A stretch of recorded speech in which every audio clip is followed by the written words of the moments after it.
Uma vez que nos arrependemos e entregamos nossa vida a Jesus Cristo, todos os nossos pecados são perdoados. Agora devemos ter a consciência de que, independente do que fizemos no passado, quando entregamos a nossa vida a Jesus Cristo, nós somos perdoados e não há condenação. E isso não envolve sentimento.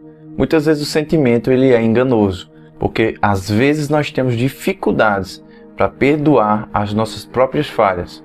Mas o importante é nós entendermos que Deus nos perdoou e que precisamos agora agir como alguém que foi perdoado e que tem livre acesso a Deus. E uma vez que entregamos a nossa vida a Cristo e fomos perdoados, tudo se faz novo, ou seja, devemos mudar a nossa vida. As coisas que fazíamos antes devem ser deixadas para trás e agora precisamos viver uma nova vida em Cristo. O novo nascimento é uma nova realidade.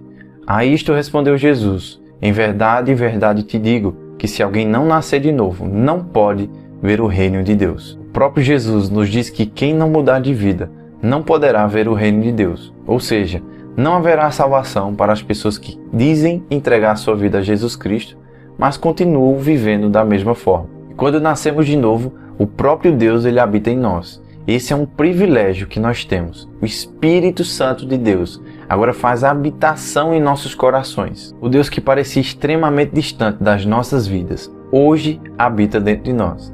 Nós não vamos buscar a Deus nos lugares. Você não vai na igreja para ter um encontro com Deus. Você vai com Deus na igreja para cultuá-lo através do corpo de Cristo, para adorá-lo em comunhão com seus irmãos em Cristo. Mas você vai com Ele para a igreja e volta com Ele para casa. E essa é a realidade quando você entrega a sua vida a Jesus Cristo. Deus ele passa a habitar dentro da nossa vida e não tem como a pessoa ser a mesma, Deus habitando dentro dela. Respondeu Jesus: se alguém me ama, guardará a minha palavra, e meu Pai o amará e viremos para ele e faremos morada nele. Nós não somos mais de nós mesmos, nós entregamos a nossa vida a Deus e a nossa vida agora pertence a Ele.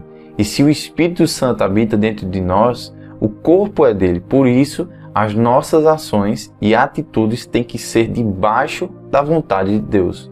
Por isso precisamos buscar e entender qual é a vontade de Deus para as nossas vidas. Sabemos que a vontade de Deus para a nossa vida ela é boa, é agradável e é perfeita. E a partir desse momento não são decisões que tomamos por conta própria. Tudo envolve um propósito, um chamado e somos simplesmente servos de Deus. Éramos escravos do pecado. Agora somos escravos da justiça. E como escravos da justiça, nós devemos andar em santidade. E a pergunta que vem: isso significa que nós nunca mais iremos pecar? Será mesmo? Se afirmarmos que nós não temos pecado, fazemos de Deus um mentiroso e a sua palavra não está em nós. Esse é um ponto muito importante que nós devemos entender. E também na comunicação do Evangelho. Porque às vezes o engano das pessoas é achar que a partir do momento em que ela entregou a vida a Jesus Cristo, ela não pode mais pecar, porque se ela pecar, ela perde salvação. E esse é um engano muito grande. A salvação nesse momento não é a questão de você pecar ou não. É uma questão de apostasia. É só se você abandonar a fé, você se tornar alguém opositor a Deus. Em qualquer outro caso, a misericórdia de Deus está sobre a sua vida e o Espírito Santo vai nos conduzir ao arrependimento, para que a gente possa ser purificado pelo sangue de Cristo. É o que falamos nos vídeos anteriores. A pessoa percebe que pecou e a sua ação é confessar esse pecado diante de Deus e abandonar o pecado. É claro que muitas vezes você pode cair no mesmo pecado, mas você continua perseverando e lutando contra o pecado. E isso não significa que se você pecou mais de uma vez no mesmo pecado, que não tem mais perdão. Não. Mas não está sendo um arrependimento. Muitas vezes está tendo arrependimento, mas você está sem forças. Por quê? Porque você está lutando contra o pecado com a sua própria força, com a força do seu braço. E é em Deus que nós conseguimos a força necessária para ficar longe do pecado. Então a perseverança sua tem que ser em buscar a Deus, em se arrepender, em orar. Se caiu, pecou em algo, volta, se arrepende, busca a Deus e não deixa com que o inimigo coloque na sua cabeça que você não tem mais o perdão. O inimigo ele muitas vezes traz o pensamento de que você não é digno, de que você não merece a salvação, mas Se nós pecamos, chegamos diante de Deus e se confessarmos esse pecado, se arrepender, naquele momento você foi perdoado por Deus. Você pode não se sentir perdoado por Deus naquele momento, mas você precisa entender que você foi perdoado e agir como quem está perdoado. É necessário que você continue a busca a Deus em oração, porque o que muito acontece é, em vez de se aproximar de Deus porque pecou, as pessoas acabam se afastando de Deus. E é o que o inimigo quer de fato, né? Que você se afaste de Deus. É necessário que você confesse o seu pecado, se arrependa e não dê mais legalidade para o inimigo agir na sua vida. E algo que muitas vezes pode acontecer é da pessoa pensar da seguinte forma: eu sou perdoado por Deus, então eu fui salvo. E eu posso continuar pecando que não tem problema nenhum. Na verdade, se a pessoa continua pecando, pensa que ela pode continuar pecando e está salva, significa que ela não entendeu o que é a salvação de fato e que também não houve o arrependimento. E se não houve o arrependimento, também não há perdão, porque a palavra de Deus fala que só há perdão se houver arrependimento. Então existem esses dois extremos, pensar que pode pecar à vontade e o outro é pensar que não pode pecar em nada. Nós vamos falhar todos os dias, temos que reconhecer as nossas falhas, pedir perdão a Deus todos os dias pelas nossas falhas e continuar caminhando em comunhão com Ele. Pela graça de Deus, a salvação ela se manifestou a todos e agora ela nos ensina a renunciar às paixões mundanas e passar a viver de maneira sensata, justa e piedosa. Ou seja, somos salvos pela graça de Deus e essa graça nos ensina a sermos pessoas melhores, pessoas diferentes, que reflitam o caráter de Cristo.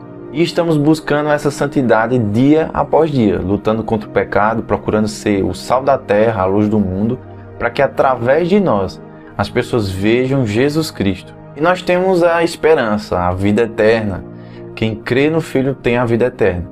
Já quem rejeita o Filho não verá a vida eterna, mas a ira de Deus permanece sobre ele. Essa é a verdade plena sobre toda a humanidade. Quem crê em Jesus Cristo tem a vida eterna. Quem não crê, não a tem. E este é o testemunho. Deus nos deu a vida eterna. E essa vida está em seu Filho. Esta é a vida eterna. Que te conheçam o único Deus verdadeiro e a Jesus Cristo, a quem enviastes. E esse versículo ele nos mostra que a vida eterna é conhecer a Deus. Não só de falar, é conhecer, ter um relacionamento com Ele. E Deus ele é revelado através de Jesus Cristo. E quem não conhece a Jesus em forma de relacionamento com intimidade, não tem a salvação e não tem a vida eterna. Por isso, quem crê no Filho tem a vida eterna. O que todavia se mantém rebelde contra o Filho não verá a vida, mas sobre ele permanece a ira de Deus. E com esse versículo encerramos o plano de salvação. Esse é o último versículo do capítulo 3 de João. Se a gente pegar todo o contexto ali, fala que os homens não vieram para a luz porque as suas obras eram más. Eles decidiram permanecer nas trevas, porque não queriam que as suas obras fossem expostas à luz. O homem ele é mau, o homem só não vem para Jesus Cristo se decidir permanecer no mal. Jesus Cristo ele revela o amor de Deus para toda a humanidade, revelou Deus bom, mostrou que não há salvação sem estar nele, e isso está claro para os homens. E muitos vão rejeitá-lo. Então nem todos que vamos compartilhar o plano de salvação vai aceitar Jesus Cristo. Eles vão decidir permanecer nas trevas. E se eles vierem para a luz elas vai revelar as más obras deles. E aí eles vão ter que decidir se eles voltam para as trevas ou se eles se submetem a ser purificados por Deus. É ser purificado pelo sangue de Cristo. Essa é a verdade do Evangelho. É claro e nítido ver isso nas pessoas. Algumas têm transformação de vida e outras não. E nós fomos chamados para pegar o Evangelho. E é fundamental nós compreendermos a nossa maldade, onde tudo começou, o porquê disso, e que Deus, pela sua graça, enviou Jesus Cristo como a resolução do problema que afligia o homem e que foi entregue o Espírito Santo de Deus para que nos ajudasse nessa caminhada em Cristo. A vida eterna ela já começou, mas você precisa decidir de qual lado quer ficar, na condenação ou na eternidade com Deus. Até o próximo vídeo.